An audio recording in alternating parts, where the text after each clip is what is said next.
مسجد حرام کو آباد کرے، مسجد حرام کی دیکھ ریکھ کرے، یعنی خانہ کعبہ کی دیکھ بھال کرے، نگرانی کرے،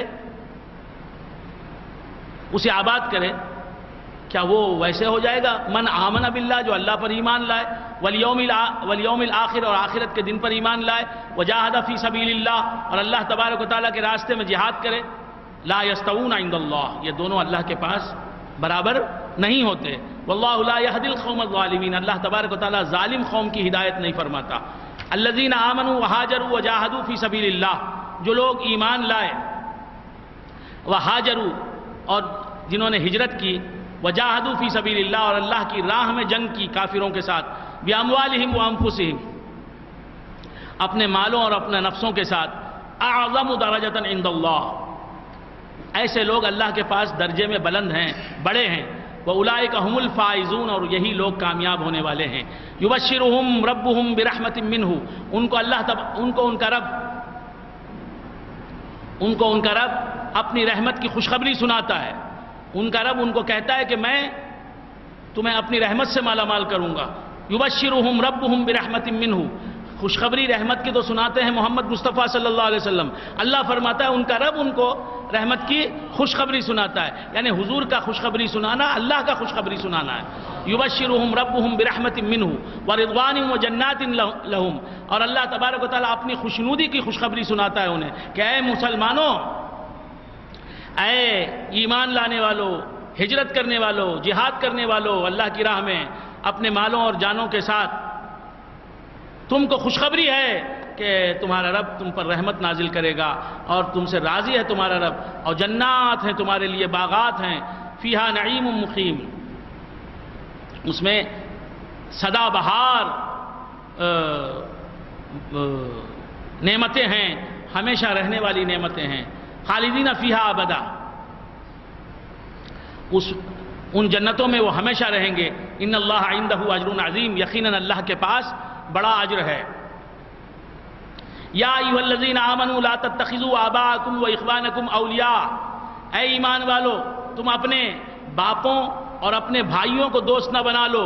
اللہ اکبر، ایمان والوں سے حق تبارک و تعالیٰ فرماتا ہے اے ایمان والو تم اپنے باپوں کو، اپنے فادرز کو، اپنے باپوں کو اور اپنے بھائیوں کو دوست نہ بنا لو، یعنی اپنے باپوں اور اپنے بھائیوں سے محبت نہ کرو، اپنے باپوں سے۔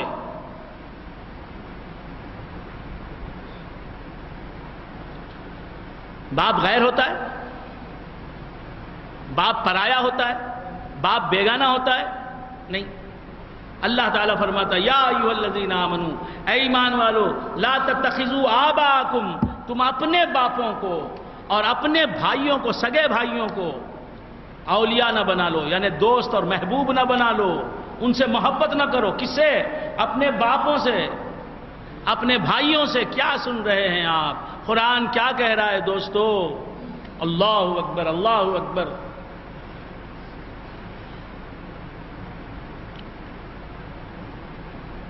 باپ کا کیا مقام ہے؟ باپ کا کیا مقام ہے؟ سرکار دو عالم صلی اللہ علیہ وآلہ وآصحابہ وسلم فرماتے ہیں رضا الرب فی رضا الوالد وسخط الرب فی سخط الوالد، رب کی رضا باپ کی رضا میں ہے، باپ راضی تو رب راضی، رب کی ناراضگی باپ کی ناراضگی میں ہے، باپ ناراض تو رب ناراض۔ یہ حضور انور صلی اللہ علیہ وسلم کی حدیث، صحیح حدیث۔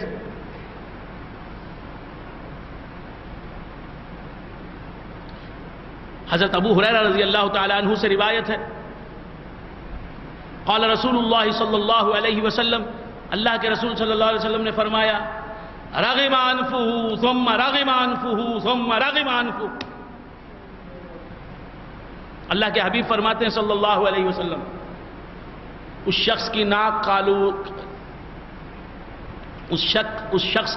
خاک آلود ہو جائے، پھر اس شخص کی ناک خاک آلود ہو جائے، پھر اس شخص کی ناک خاک آلود ہو جائے۔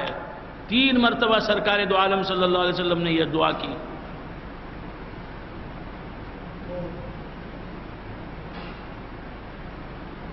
کر کے فرمایا، صحابہ نے فرمایا،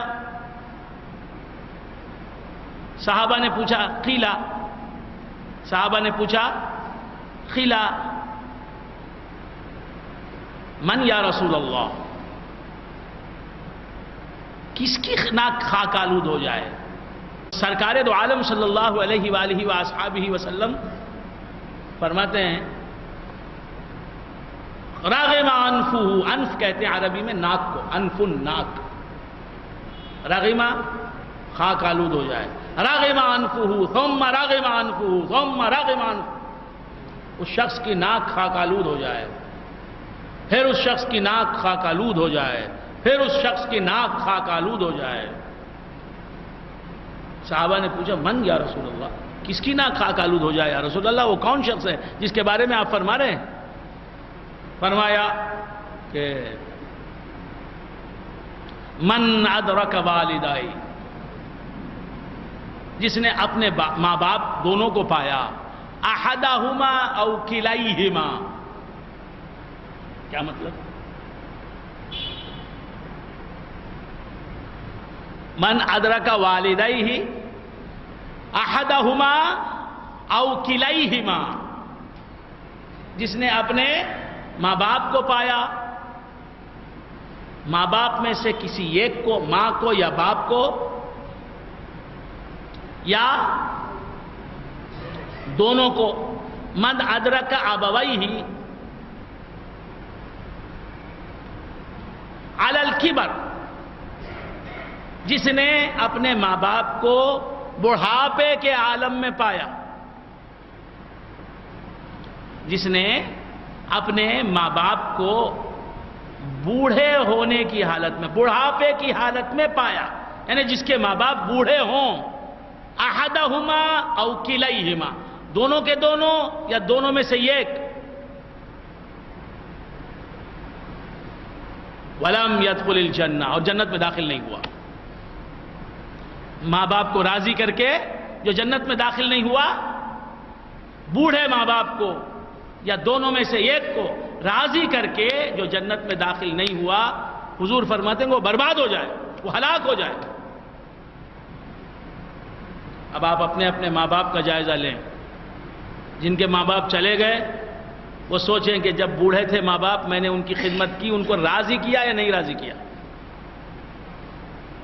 اب جن کے ماں باپ زندہ ہیں وہ فیصلہ کریں کہ ماں باپ کو اگر وہ بوڑھے ہیں تو ہم راضی کر رہے ہیں یا نہیں راضی کر رہے ہیں۔ بس سمجھ نہیں، میرا بابا تو بہت اچھا ہے نا، میرا بابا بہت اچھا ہے، میرے ساتھ ہی بیان سنتا، میرے سے زیادہ بات کرتا، میرے سے زیادہ دوڑتا چلتا پھرتا، ایکٹیو ہے، مگر ہے کیا عمر کا؟ 70 سال کا ہے تیرا باپ، تو تو نے اسے خوش رکھا ہے کہ نہیں رکھا ہے؟ تجھ سے وہ راضی ہے یا نہیں؟ تو اس کی نافرمانی کرتا ہے کہ فرما برداری کرتا ہے؟ اگر وہ راضی ہے تجھ سے، اس کا دل خوش ہے تجھ سے، تو تو جیت گیا۔ تیری ماں زندہ ہے اور اگر بڑھاپے میں وہ تجھ سے راضی ہے تو تو جیت گیا۔ جتنے بھی بیٹھے ہیں 70 سال کے حضرات، 75 سال کے حضرات، اگر ماں باپ ان کے بھی اب بھی زندہ ہیں ماشاءاللہ تو 100 سال کے ہوں گے، اگر ان کے ماں باپ زندہ ہیں، خوش ہیں ان سے، تو وہ جیت گئے، وہ جنتی ہیں۔ اور اگر وہ ناراض ہیں تو جہنم ان کا انتظار کر رہی ہے۔ ابھی وہ راضی کر لیں اپنے ماں باپ کو، ابھی راضی کر لیں۔ اور جن کے ماں باپ کا سایہ ان کے سروں سے اڑ گیا، وہ فیصلہ کریں، وہ سوچیں کہ ان کے ماں باپ جب اس دنیا سے جا رہے تھے، اس دنیا سے رخصت ہو رہے تھے، تو وہ راضی تھے یا نہیں تھے؟ وہ ان سے راضی تھے یا نہیں تھے؟ تو بندگان خدا، اللہ کے حبیب فرماتے ہیں کہ جسے ماں باپ ملیں بڑھاپے کی حالت میں اور ان کو راضی کر کے وہ جنت میں داخل نہیں ہوا، اس کی ناک خاک آلود ہو جائے۔ تو ہمارے ماں باپ ہمارے لیے جنت کو پہنچانے کا ذریعہ بھی ہیں اور ہمیں دوزخ میں داخل کرنے کا بھی ذریعہ ہے۔ ماں باپ کو راضی کر لیا تو جنت مل گئی، ماں باپ کو ناراض کیا